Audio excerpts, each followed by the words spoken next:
Hi అండి. అందరికీ నమస్కారం. Welcome to my channel. ఈ వీడియోలో ప్రభుత్వ ఉద్యోగుల, పెన్షనర్ల పీఆర్సీ చరిత్ర ఇదే. 1956 నుంచి 2026 వరకు ప్రస్తుతం. పూర్తి వివరాలు ఈ వీడియోలో తెలుసుకుందాము. వీడియో అయితే ఎక్కడే కానీ స్కిప్ చేయకుండా ఎండ్ వరకు చూసేయండి. అప్పుడే ఇన్ఫర్మేషన్ పూర్తిగా అర్థమవుతుంది. అలాగే వీడియో చూస్తున్న ప్రతి ఒక్కరూ లైక్ చేయండి ఫ్రెండ్స్. ఈ వీడియోని తోటి ఉద్యోగ, పెన్షనర్ మిత్రులతో అయితే షేర్ చేయండి. కొత్తగా మన ఛానల్‌ని చూస్తున్న వారు ఇంకా ఎవరైనా సబ్స్క్రైబ్ చేసుకోకపోతే వెంటనే మన ఛానల్‌ని అయితే సబ్స్క్రైబ్ చేసుకోండి.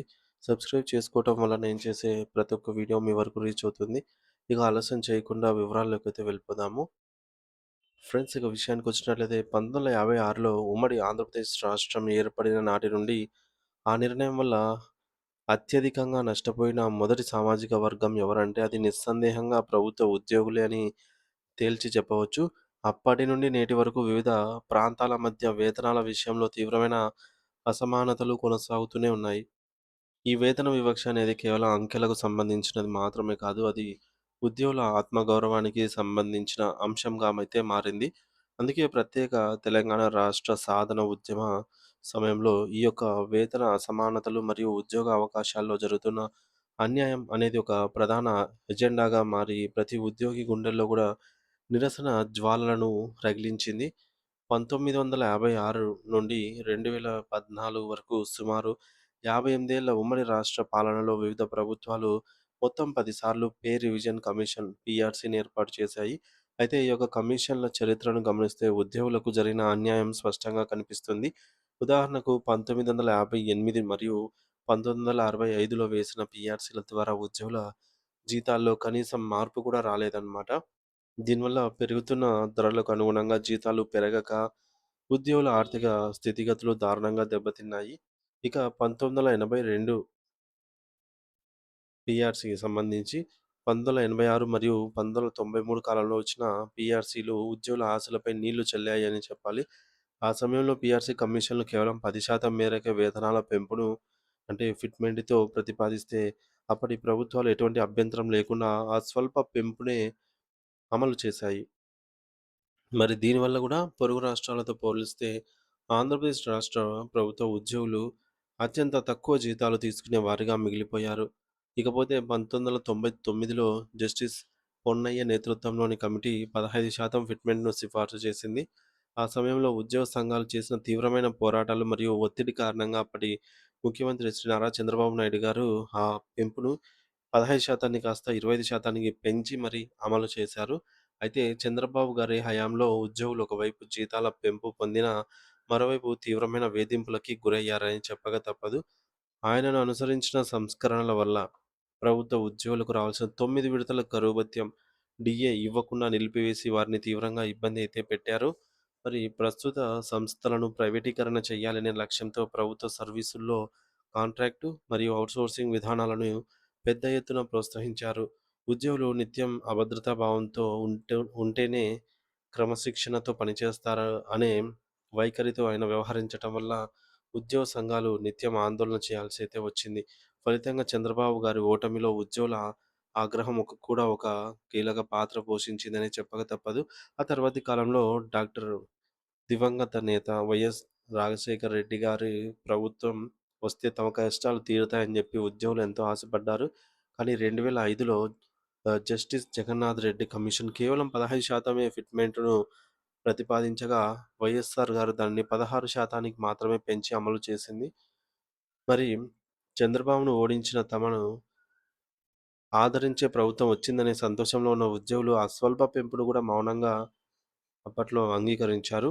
దీనివల్ల ఉమ్మడి రాష్ట్రంలో ఉద్యోగులకు జరిగిన ఆర్థిక నష్టం అంచనాలకు మించి పెరిగిపోయింది. అయితే 2010 నాటికి తెలంగాణ ఉద్యమ తీవ్ర రూపం దాల్చింది. ఆ సమయంలో ఈ మేరకు సీఎస్ అగర్వాల్ కమిటీ 27% పెంపును సూచించగా అప్పటి సీఎం రోసయ్య ప్రభుత్వ ఉద్యోగుల ఆగ్రహాన్ని చల్లార్చడానికి ఏకంగా 39% ఫిట్మెంట్‌ను అయితే ప్రకటించింది. దీని వెనుక ప్రధాన కారణం ఏంటంటే తెలంగాణ ఉద్యమ ఒత్తిడి మాత్రమే. మరి 2013లో 10వ పీఆర్సీ ఏర్పాటు చేసినప్పుడు రాష్ట్రంలో రాజకీయ అనిశ్చితి నెలకొంది. ఆ కమిషన్ 29% పెంపును ప్రతిపాదిస్తూ తన నివేదికను అయితే సమర్పించింది. అయితే ప్రత్యేక తెలంగాణ రాష్ట్రం ఏర్పడిన తర్వాత ఉద్యోగుల పట్ల ప్రభుత్వం చూపే గౌరవం సరికొత్త శిఖరాలకు చేరింది అక్కడ. కేసీఆర్ గారు ముఖ్యమంత్రి అయిన తర్వాత ఉద్యోగులతో చర్చలు జరిపే సంప్రదాయాన్ని మార్చివేశారు. సాధారణంగా పీఆర్సీ నివేదికలను ప్రభుత్వం రహస్యంగా ఉంచుతుంది.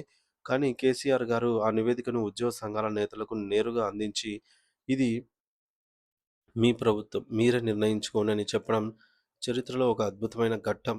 సో, ఉద్యోగ సంఘాలు 42% పెంపు కోరగా, ఆయన ఏకంగా 43% ఫిట్‌మెంట్‌ను ప్రకటించి అందరినీ ఆశ్చర్యపరిచారు. దీనివల్ల ఉద్యోగుల జీతాలు దాదాపు రెట్టింపు అయ్యాయి. ఆ తర్వాత రెండవ పీఆర్సీ సమయంలో బిస్వాల్ కమిటీ కేవలం 7.5% మాత్రమే ప్రతిపాదించినప్పటికీ, కరోనా మహమ్మారి ఆర్థిక వ్యవస్థను దెబ్బతీసిన కేసీఆర్ గారు 30% అయితే ఫిట్‌మెంట్‌ని ప్రకటించారు. కేసీఆర్ హయాంలో జరిగినటువంటి ఈ యొక్క 2 పీఆర్సీల వల్ల తెలంగాణ ఉద్యోగులు దేశంలోనే అత్యధిక జీతాలు పొందే స్థాయికి చేరుకున్నారు. కానీ ప్రస్తుతం అధికారంలో ఉన్న కాంగ్రెస్ ప్రభుత్వం పీఆర్సీ విషయంలో కాలయాపన చేస్తోందని ఉద్యోగులు భావిస్తూ ఉన్నారు.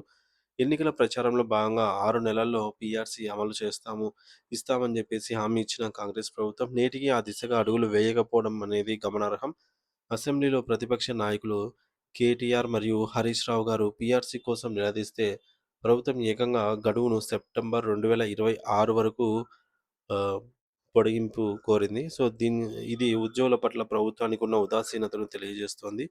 ప్రస్తుతం 5 విడతల కరువు భత్యం, డీఏ పెండింగ్‌లో ఉండటం, రిటైర్డ్ ఉద్యోగులకు రావాల్సిన బకాయిలు అందక 86 మంది మరణించడం అత్యంత బాధాకరమైన విషయము. మరి గత 9 ఏళ్లలో కేసీఆర్ ప్రభుత్వం అప్పులు తెచ్చినా, ఆ నిధులను అభివృద్ధికి మరియు ఉద్యోగుల జీతాల ఖర్చులకు చేసింది కానీ, ప్రస్తుత ప్రభుత్వం భారీగా అప్పులు చేస్తున్నా కనీసం ఒక్క సంక్షేమ పథకం లేదా అభివృద్ధి పనిని కూడా కనిపించడం లేదని చెప్పేసి విమర్శలు వస్తూ ఉన్నాయి. ముఖ్యమంత్రి గారు ఈ యొక్క పీఆర్సీ ఇవ్వాలంటే ఏ పథకం ఆపాలో చెప్పండి అని ఉద్యోగులను ప్రశ్నించడం, వారిని భయపెట్టడమేనని సంఘాలు ఆరోపిస్తూ ఉన్నాయి. ఈ యొక్క అనిశ్చితి వల్ల రాష్ట్ర వ్యాప్తంగా ఉద్యోగుల్లో ఉన్నటువంటి తీవ్ర ఆందోళన నెలకొంది. ఇది త్వరలోనే పెద్ద ఎత్తున ఉద్యమాలకు దారితీసే అవకాశం కూడా ఉంది. అయితే ఇటు ఏపీలో కూడా ఉద్యమాలు ఉద్యమ కార్యాచరణకు సన్నద్ధమవుతున్నారనమాట ఉద్యోగ పెన్షనర్ సంఘాలు. సో, అందరూ ముఖ్యంగా పీఆర్సీకి సంబంధించి తెలంగాణలో అట్‌లీస్ట్ కమిషన్ ఉంది. పీఆర్సీ నివేదికైనా జరుగుతా ఉంది. ఇక్కడ ఏపీలో కనీసం పీఆర్సీ కమిషన్ కూడా వేయలేదు. ఏమంటే పీఆర్సీకి సంబంధించి ఉన్న ఒకే ఒక్క అప్డేట్, చంద్రబాబు గారు పీఆర్సీని నాకు వదిలేయండి. ఆ రాష్ట్ర ఆర్థిక పరిస్థితి మెరుగుపడగానే పీఆర్సీని ఇంప్లిమెంట్ చేసేద్దాం అని చెప్పారు. ఈలోపు అట్‌లీస్ట్ మధ్యంతర భృతి ఐఆర్ అయినా ఇచ్చి ఉంటే ఉద్యోగులు ఉద్యోగుల నమ్మకం చురగొనే వారయ్యేవారు. కానీ ఐఆర్ ఊసే లేకపోవడంతో ఉద్యోగులు ఇప్పుడు ఆగ్రహ జ్వాలలతో రగిలిపోతూ ఉద్యమ బాటకు దారి తీస్తూ ఉన్నారు.